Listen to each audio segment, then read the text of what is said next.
At first, the signs were subtle: small scavengers and young dinosaurs found dead near the edges of Sharptooth Marsh, their bodies bloated and decaying unnaturally fast. Few paid attention until the apex predators began to fall. It all traces back to a single infected Ramphorhynchus, having flown from a distant island on its migratory path. The creature's body decomposed in the wet soil, unleashing an ancient, resilient strain of anthrax that thrived in the humid, alkaline mud of the marsh. The bacteria took root, and soon the land itself turned against its inhabitants.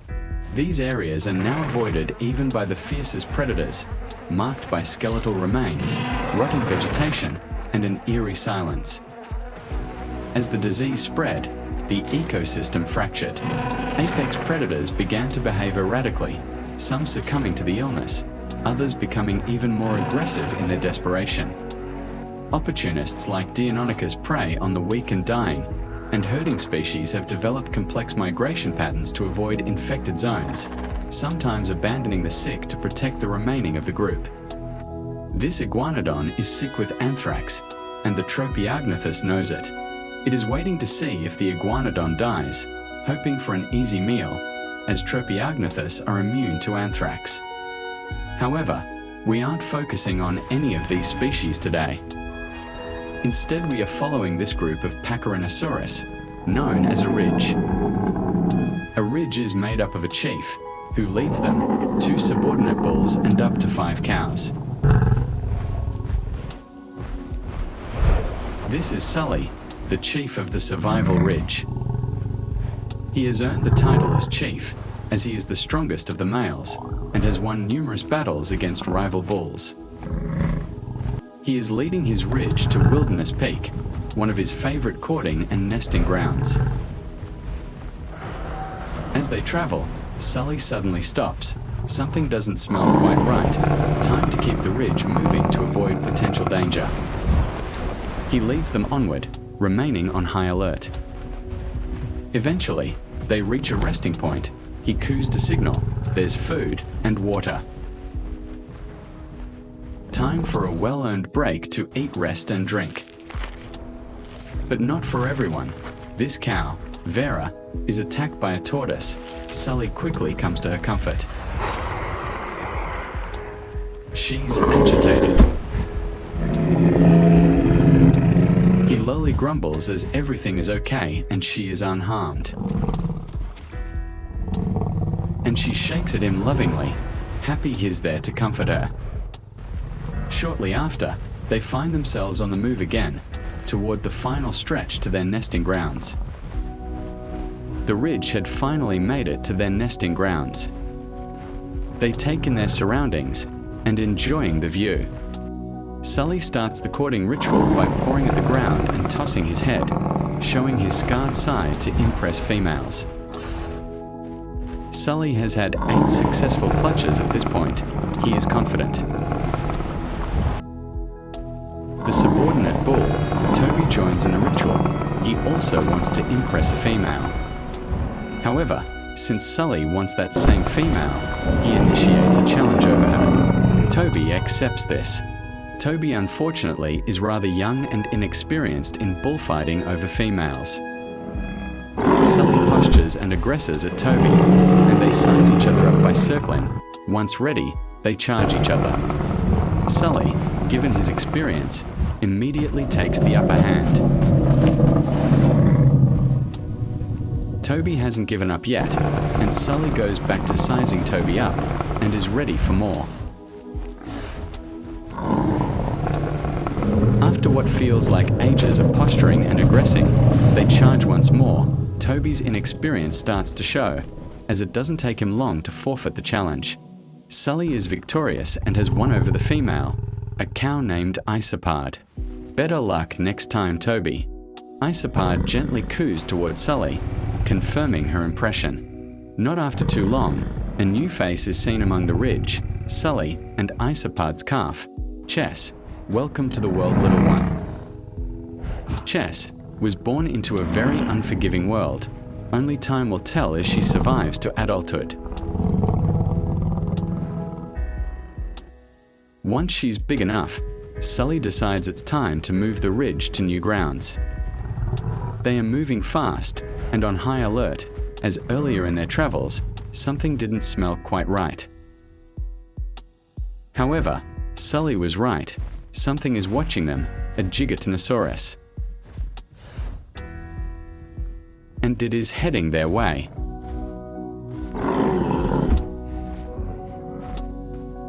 Sully takes his stand and sounds the alarm, aggressing and posturing aggressively at the Gigantanosaurus.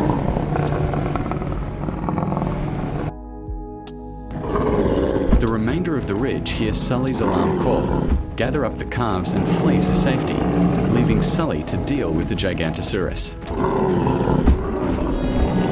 Toby, at the back of the ridge, also heard the alarm call and runs to assist Sully, as he shouldn't face such a predator alone.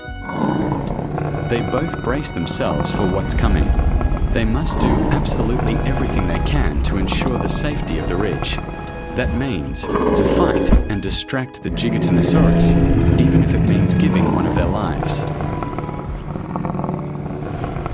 Sully faces the Geiger head-on, not standing down. He must protect his ridge. The fight is on, and total chaos erupts as Sully and Toby fight for their lives. The rest of the ridge is thankfully at a safe distance away. Sully's face is now bleeding, but he is still not giving up.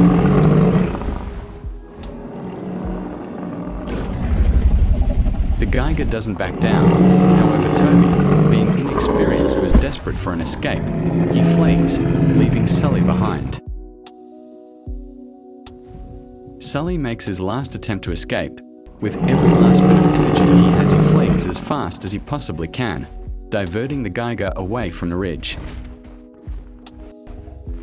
A safe distance away, the ridge anxiously waits to see if Sully and Toby return, and it's a very anxious wait. Suddenly, Sully appears from the bush. Upon his return, he gets a hero's welcome.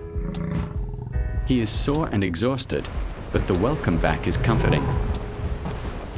Not much later, Toby also returns, and also receives a welcome back.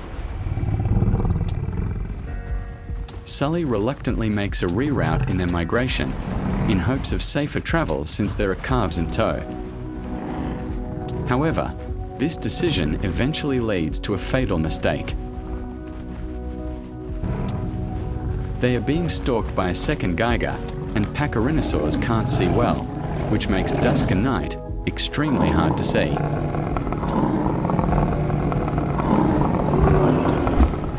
Sully becomes prime target.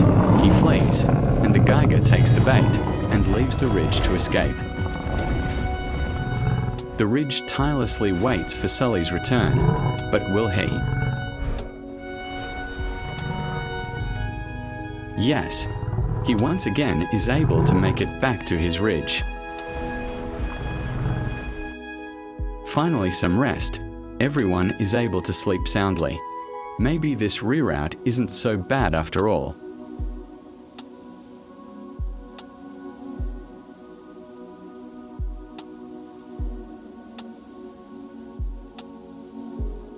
While sleeping, Isopod wakes up, discovering her calf, Chess, is not well. Isopod panics, waking up the entire ridge. Sully sees what is happening and takes charge of the situation. Time to see if Chess is just dehydrated or sick. Panic sets in as it is dark, and they need to find water. Water being found, Chess drinks water and is seemingly more perky. Sully is relieved. Isopod lays with Chess, and Sully watches over them for a short time. Everything being calm, they're up for a rude awakening.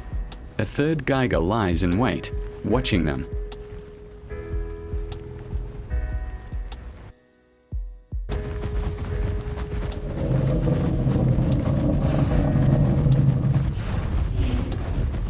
It makes its move and targets one of Sully's calves.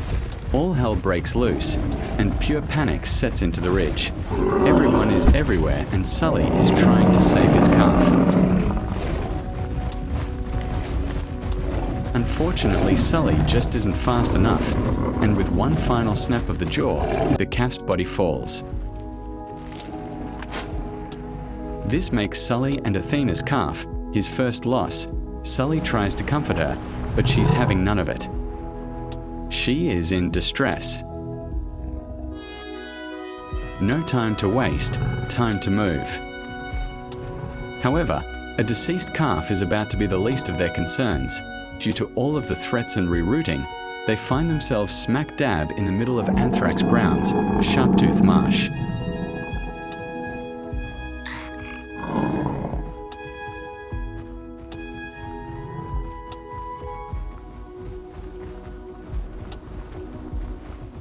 This is the flower of death. Within it, spores that carry anthrax, and half of the ridge just stepped near it.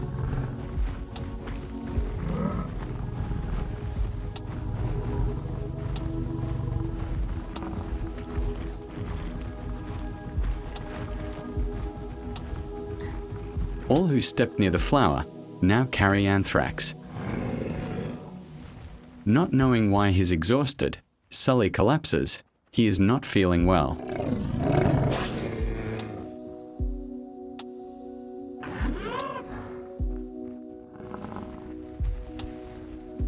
He tries to sleep it off, in hopes he feels better.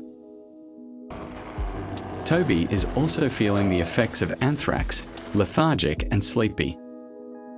Before long, the ridge is all lethargic and sleeping in an unusual spot for Pacorhinosaurus. Upon nightfall, they have barely moved and are being stalked by a Pteranodon. Lethargic and weak, the ridge panics. Sully, in his weakened state, tries to assist Nitram, one of the cows. However, it fails. Nitram dies to the Pteranodon, leaving it sick with anthrax. Another gone. What a cruel world they live in. In the morning, symptoms have worsened. Sully has been headbutting this tree 4 hours, and Persephone isn't done well either. She has collapsed. As anger from pain sets in, they both headbutt rocks and lash out. Toby is not doing well either. They all stumble together and lay near each other, possibly for the last time.